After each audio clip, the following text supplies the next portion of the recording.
Thank you for joining me and sharing your story. So first, before we get into that, tell me about yourself, your family setup now, what you do. I am a single parent of Lexi, who is now 9, and obviously my wee Layla, who is in heaven.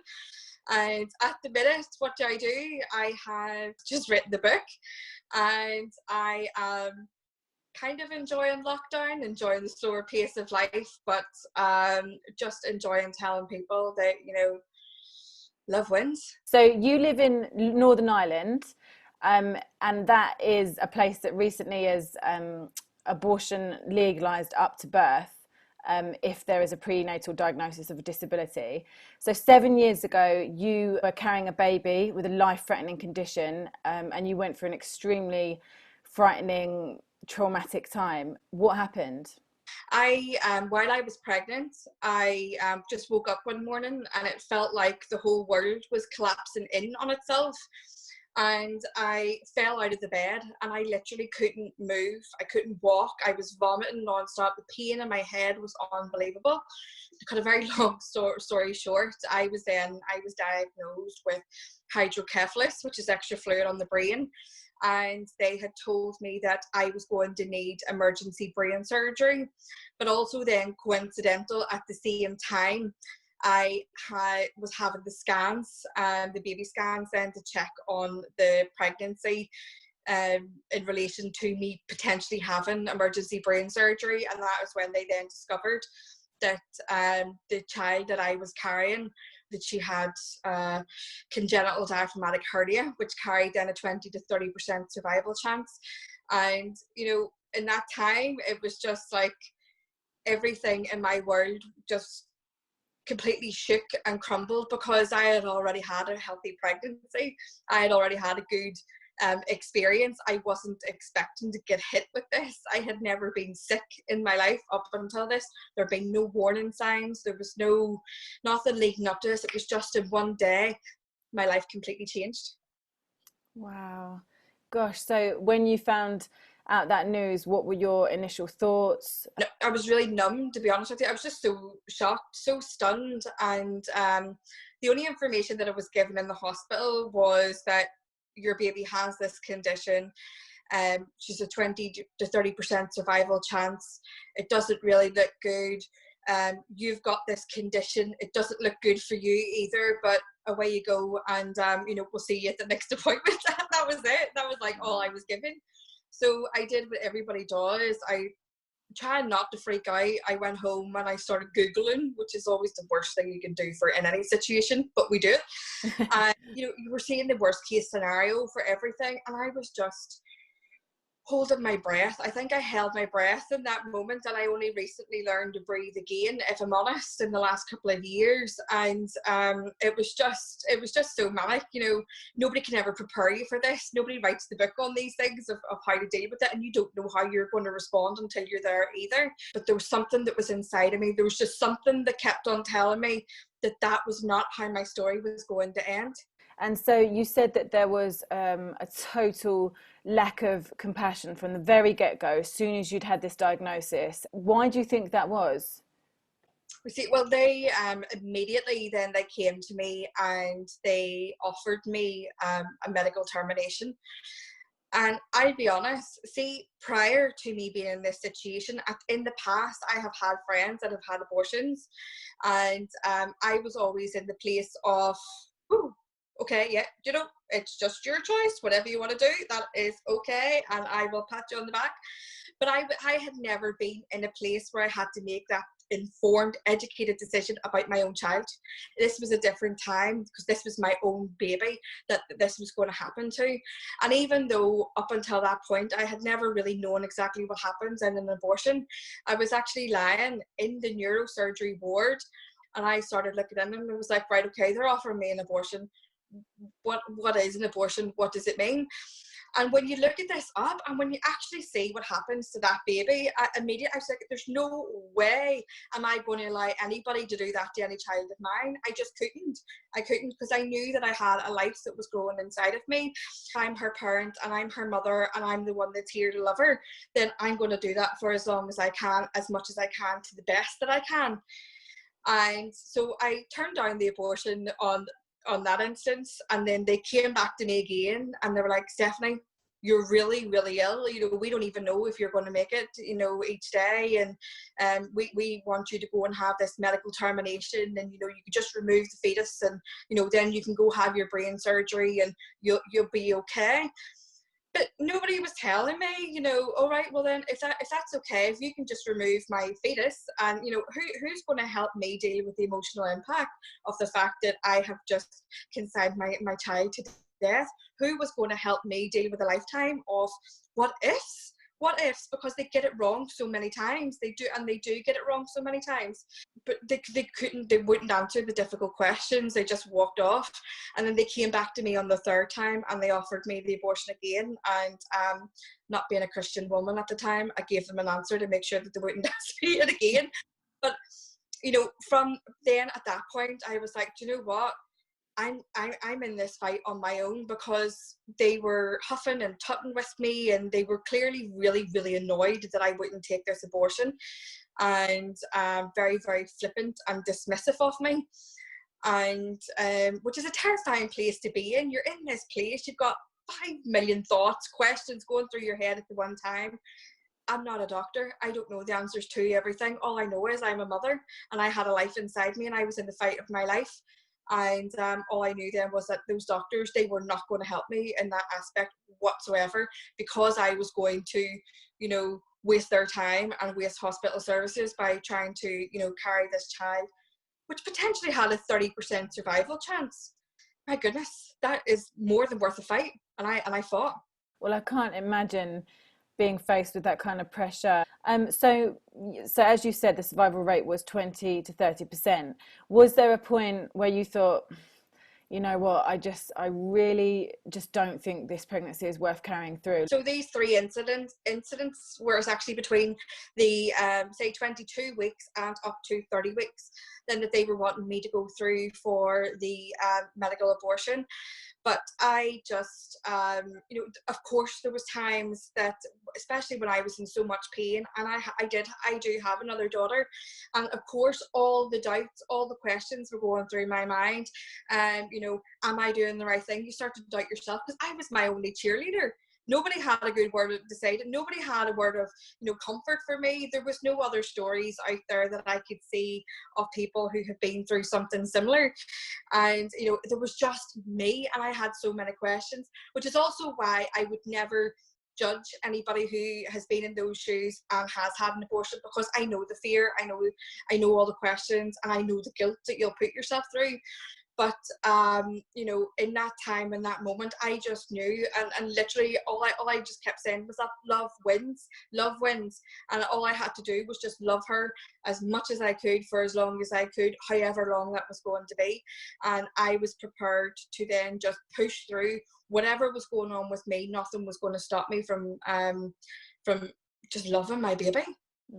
That's so brave. I read an article not too long ago about an expecting mother who had other children and a husband, and she was diagnosed with cancer. She refused the cancer treatment, and to save her baby. Online, before she passed away, which she very sadly did, she was absolutely slated, like that she couldn't care that much for her children that were already living. You know, she was just being so selfish. But I think anybody that makes those comments is doing it from a place of complete ignorance. It takes a lot of heart, and it is a completely selfless act to sacrifice yourself for another one. And nobody said that to me until recently, which my mum couldn't actually. People had said it to my mum. They hadn't said it to me directly up until recently. And I honestly, I can't wrap my head around that at all. If you have somebody that's risking their life to try and, you know, protect an unborn child, that needs to be commended rather than anything. You just have to go forward for whatever your journey is, for whatever your path is going to be, and you just have to trust and know that you've got a life there. And if I was ever in this situation again, I would do exactly the same thing again. If I was ever faced with this all again, and I hope and pray that I'm not, because I strongly believe that that little child, that baby that is in there is a life. I just wish that more people would start looking at supporting women who are in difficult pregnancies with just coming alongside them and just saying, do you know what? I see you're in a fight for your life. I see you're in a lot of pain. Here, let me support you. Let me come alongside you. Let me show you some other women who've been through something similar. That's what we need to see. Abortion doesn't solve anything. Anybody that I know who has come through an abortion has been left really traumatized, has then spoken about how the baby's removed and then but their body is still in a hormonal process of being pregnant, and their body is then reaching out looking for this baby that is no longer there. And I know even when my wee Layla died, the cruelest thing of the grief was my body was aching, searching for a baby that it had carried, but the baby was no longer there.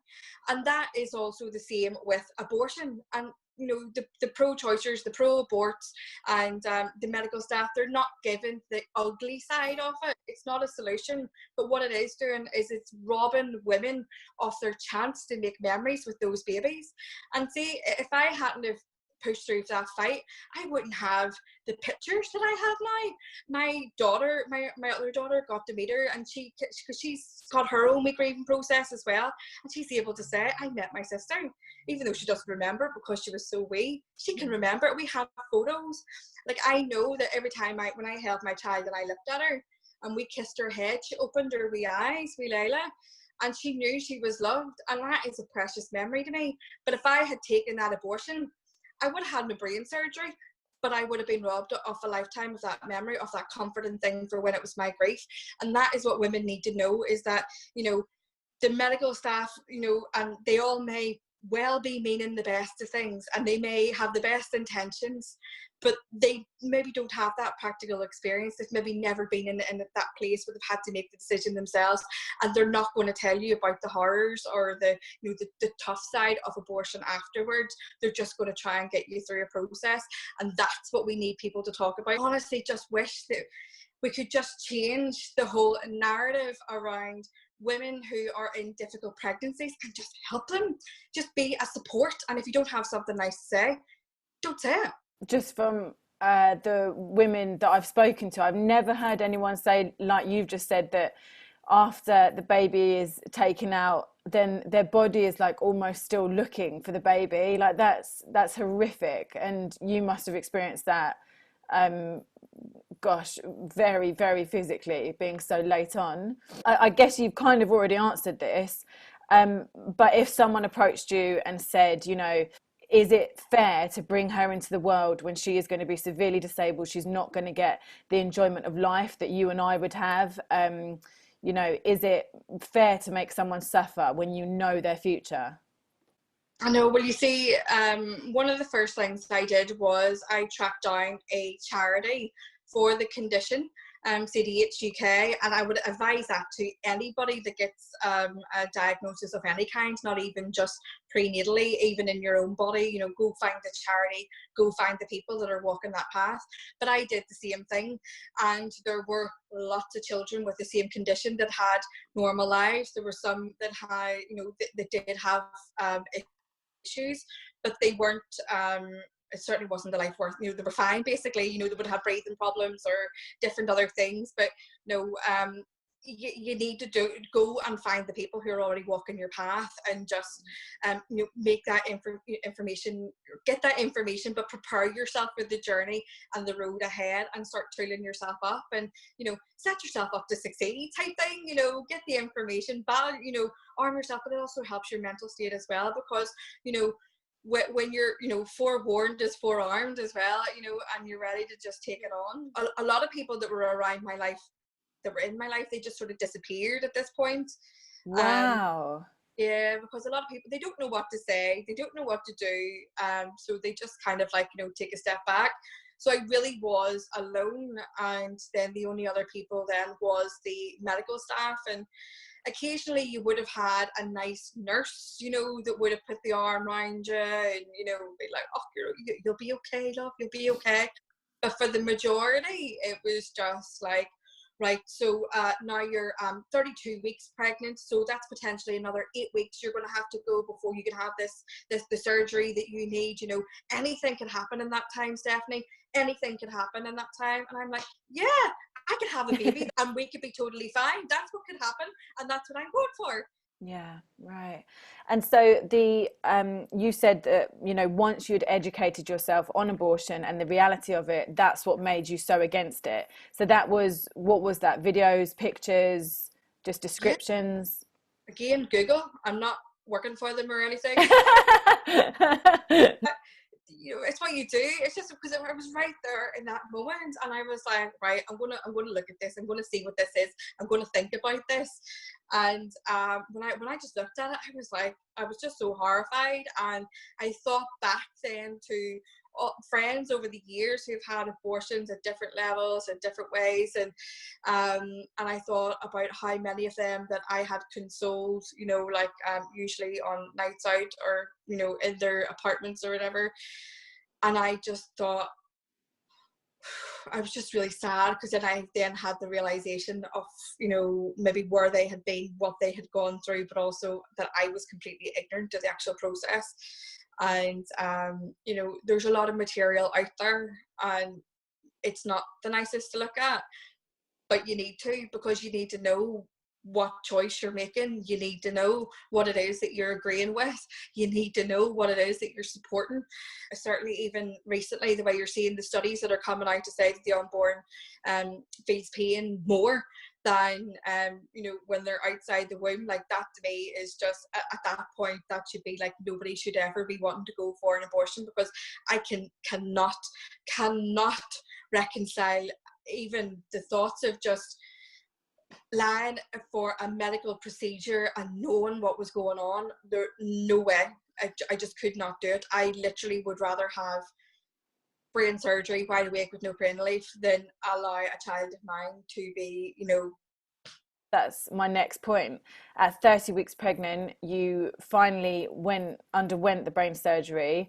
I cannot fathom having my brain operated on whilst being awake. Like, I just cannot even fathom that. That makes me shaky and sweaty. You say you're in the fight for your life. I mean, that pretty much sums it up. It wasn't the big brain surgery that I needed. It was another one just to relieve the pressure on my head. But throughout the time, like, I literally just held on to my bump, and I had this like a paper thing over my head, and they started drilling into my head. And I'm telling you, I don't like the dentist at the best of the time, but this is like dentist like times infinity.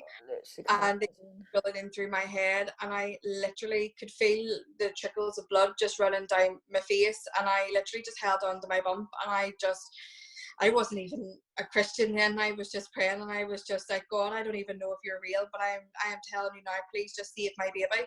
You know, just whatever it takes. I will do whatever it takes just to get her full term. I just want to meet my baby. I will do anything. And I was basically psyching myself up to get through the procedure, and I literally just the whole time just kept my hands on the bump and just tried to focus on her, and that I was just gonna, I just kept having it in my head that I was going to get her to full term, and if I got her to full term, it would be okay. And obviously then it wasn't. Yeah. And so 9 weeks later, precious little Layla was born. How bad was her condition from the get-go? Well, so say when I was about 36 weeks pregnant, up until then, everybody, all the doctors had kind of been giving me an okay-ish prognosis about her, right? Nobody had really said anything that was like, she's going to die, you know, until the 36 weeks. And then consultant brought me in, and he just said, you know, Stephanie, you need to prepare yourself. You're going to have to turn off her life support. And I was like, what? I was like, I called him a lot of things I should not have called him, but I was like, do you see what is going on here? Like, I'm actually really fighting for my life. Like, what are you even talking about? You know, I want you to tell me things that are going to encourage me for the fight ahead. I don't want to hear that. And but at that point you were 36 weeks, and I pushed on, and then I had her, and oh, she was just so beautiful. She really was. She looked totally normal, and you wouldn't have known there was nothing wrong on the outside. but just then on the inside she only had you know, half of like one lung and, you know, half of a heart with a hole in it, and some of her other organs weren't fully formed, because congenital diaphragmatic hernia basically means all the organs are up inside the chest, and because the room in there is obviously a lot smaller, the organs don't get to fully form. So they just came to me straight away. They just says, look, she's not even going to be a candidate for transplant or anything. It's just a case of, you've got a choice here, Stephanie. You can either, you know, keep her on life support and see how long she goes, or you can just let her go and love her as much as you can. So I then made the decision then to just love her as much as I could, and just let her go, and just be with her at that time. Did you think that, you know, this was all for nothing, that I have fought for my life and my baby's life, I have done everything I physically can, and it was for nothing? Yeah, I'll be honest, I was so shocked really, because even though I had always throughout the fight and trying to lead up to her, I was trying to like constantly mentally prepare myself for what was coming, like so that I would fall apart when it actually happened. But I was just so like, again, I was still holding my breath. I really was still holding my breath, and I was just sort of feeling forward, you know, just nobody knew what to do, nobody knew what to say, nobody knew how to, you know, handle the situation. We just did what we could, you know, under the circumstances. But I was glad that I got to meet her, and see, just even just holding her, see, as soon as I held her, I just knew it was worth it, and it was worth it. And no one will ever take that away from me, even from my other daughter. And like, I could never have explained to my other daughter how I had aborted her sister. I just couldn't have done that. I could never have had that conversation. And at least now we know that I can say to my other daughter, you know, when we're talking about Layla, that she has a sister in heaven who came with us. She was here for the day, and, you know, God gave her to us for a day, and then she went up to heaven, and, you know, when we go to heaven, then we will see her. Even just to meet her, I would do it all again. I'm never going to kill a child of mine to save my life, and I'm just never going to do that. If anything, I'm going to risk my life to protect them and nurture them and love them as much as I can. No child is ever a waste of anything. Every child is worth it. Stephanie, your story is incredible. I'm so moved by it, as I know many other people will be. You've written a book which is about to be published, called Finally Free, which is very exciting, and that's going to be available on Amazon or your website, which I'll put in the link below. Can you just give us a brief description about that book? Yes, oh my goodness, because I throughout my whole life I fall into every cliche you could possibly imagine. So I have hit every bump on the road that, you know, that you can name. So it is all in that book. Everything is in there, and at the end it is about how I overcame everything, how I got free of all the pain, free of all the trauma, free of all the lies that have been spoken over me my whole life, and that whole not feeling worthy, and, you know, just feeling absolutely trapped in a terrible life with dark circumstances. And it's just about how you can also get out of that, because you really are worth more. Well, I really look forward to that coming out. I will be the first on your list to buy that. What can we do to the women around us that have been through something similar to what you've been through, to help them, to love them? What was unhelpful to you, and what was helpful to you? Yeah, first of all, just be there. I find a lot of people just disappeared in my life because they didn't know how to handle it. They didn't know what to say, and, you know, I was kind of dampening the mood because everything that was going on with me was just sort of depressing. But you know, just be there for women. You know, if she needs to cry, let her cry. If she wants to talk about the baby, let her talk about the baby. You could even, you know, be a help and support by finding the charity, or maybe tracking down a local church or community group, or somebody that is offering like pregnancy classes or support groups, or, you know, be a source of information. If you're not going to be part of the solution to the problem, you know, then maybe you should stay away. But, you know, be an encourager for whatever she's deciding. Just encourage her and help her. And you know, if she does face a battle like mine, send her this video. send her other videos, let her see testimonies of people, of women or families or men even, who have overcame, who came out the other side. Because you know what, nobody ever ever ever imagines themselves being able to bury a baby. I certainly didn't. Nobody wants to imagine that. As I had said, it is always just love wins. Love wins, even when you're supporting your friends, and or if it's your unborn child, whatever it is, love wins. Minnie, you are an extraordinary lady, and we're very, very grateful for you. So thank you so much.